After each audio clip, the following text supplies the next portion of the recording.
एक ऐसी दुनिया जहां एक क्लिक से सिस्टम हैक हो सकता है, एक डेटा लीक पूरी व्यवस्था को हिला सकता है। उसी डिजिटल खतरे का आज भोपाल में बड़ा मंथन हुआ। साइबर सुरक्षा और स्टेट डेटा प्रोटेक्शन को लेकर आज स्तरीय कार्यशाला आयोजित की गई, जिसमें सुरक्षा के बदलते स्वरूप और नई चुनौतियों पर गंभीर चर्चा हुई। इस अहम कार्यक्रम में मुख्यमंत्री डॉक्टर मोहन यादव भी शामिल हुए।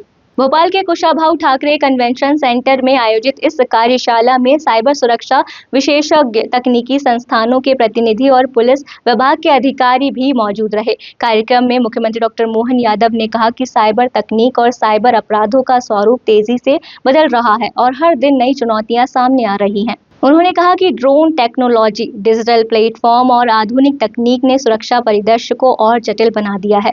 मुख्यमंत्री ने प्रधानमंत्री नरेंद्र मोदी का उल्लेख करते हुए कहा कि वे भविष्य की चुनौतियों को पहले ही पहचान कर देश को समय रहते सतर्क करते हैं। सीएम ने यह भी कहा कि डिजिटल तकनीक ने शासन व्यवस्था को और अधिक पारदर्शी बनाया है और भ्रष्टाचार व लीकेज में उल्लेखनीय कमी आई है। उन्होंने जोर देकर कहा कि डेटा सुरक्षा अब केवल तकनीकी विषय नहीं है, बल्कि सीमा सुरक्षा जितना ही महत्वपूर्ण मुद्दा बन चुका है। मुख्यमंत्री ने घोषणा की कि राज्य सरकार महू स्थित military college of telecommunication engineering और अन्य शैक्षणिक संस्थाओं के सहयोग से साइबर सिक्योरिटी रिसर्च सेंटर स्थापित करेगी, जो साइबर सुरक्षा अनुसंधान, नवाचार और स्किल डेवलपमेंट का प्रमुख केंद्र बनेगा। देखिए, यशस्वी प्रधानमंत्री का 12 वर्ष का समय चल रहा है और ऐसे में अलग अलग प्रकार के वर्गों से संपर्क करने का अभियान चल रहा है। ऐसे में मैं राज्य भोपाल में विधानसभा भगवान दास सबनानी जी की विधानसभा भवन के पास भीमनगर में गया था।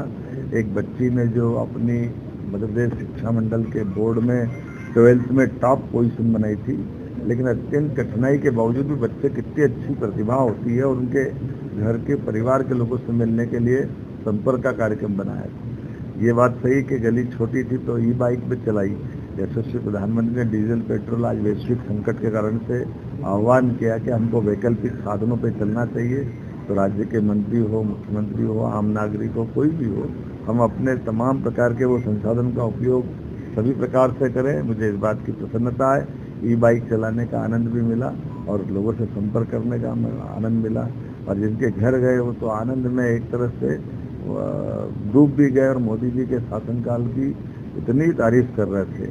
लेकिन मोदी जी के साथ साथ हमने उनके साथ लोकतंत्र में दिए गए इस अधिकार के बलबूते पर कि आज के समय में अपने बच्चों को पढ़ाओ, लिखाओ, आगे बढ़ाओ और हर प्रकार की शासन की योजनाओं का लाभ लेकर भविष्य के ऊंचे से ऊंचे लक्ष्य को हासिल करें, ये मैंने शुभकामना दी।